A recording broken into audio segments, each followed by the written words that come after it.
आता आवाज ऐकायला येतोय का तुम्हाला? नाही येत? पहिलेच बसून आहे आवाज.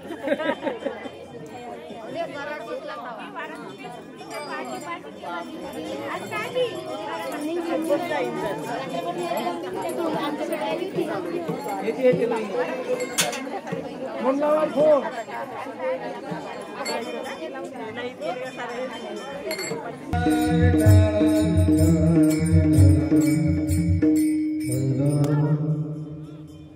ते पडलं ना, दुःखाला कारणीभूत आहे. कशाला? दुःखाला कारणीभूत आहे. ज्याला तुम्ही सुख समजता नाही का, त्यामध्ये सर्व दुःख आहे नाही का. आणि हे दुःखानं वेढलेला सर्व संसार आहे. आणि यामध्ये सुख बघताय तुम्ही, सुख मिळेल का तुम्हाला? हे सर्वचा सर्व दुःखानं भरलेलं आहे. त्यामध्ये तुम्ही सुखासाठी करशी तळमळ. सुख आहे तुम्हाला, सुखासाठी करशी तळमळ. तरी तू पंढरीशी जाय एक अवकाश तू सुखरूप होशी जन्म जन्मचे दुःख विसरसी.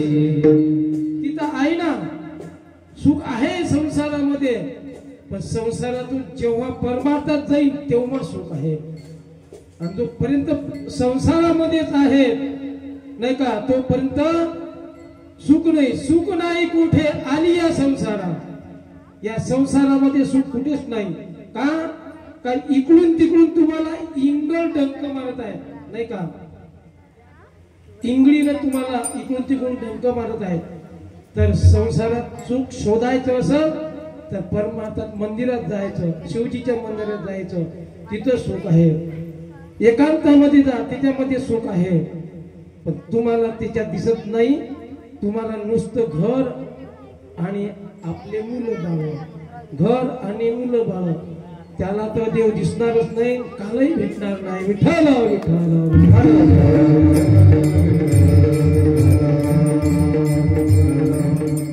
काला का भेटणार नाही? कारण काल्यासाठी देव इथे येतात. काल्याची आसे त्याच्यासाठी इथं मासे होऊन यावं लागलं. आपण तर माणसं होऊन आहो. आपण माणसं होऊन आहो ना. आपण मासे आहो का? त्यांना मासे व्हावं लागतं. आपण तर व्यक्ती आहो, मनुष्य आहो. आपला अधिकार आहे, त्यांचा अधिकार नाही म्हणून मासे म्हणून येतात.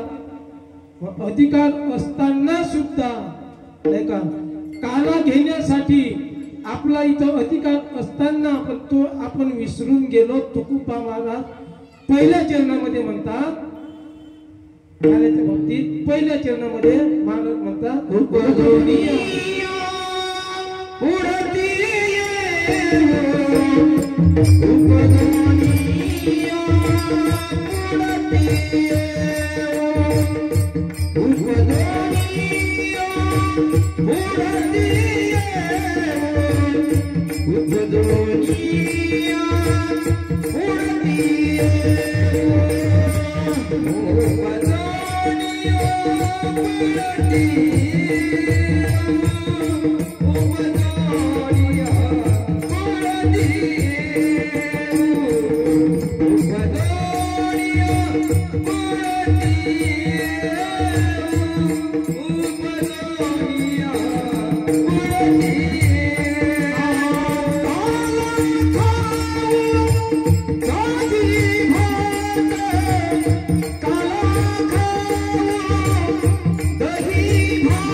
Thank you.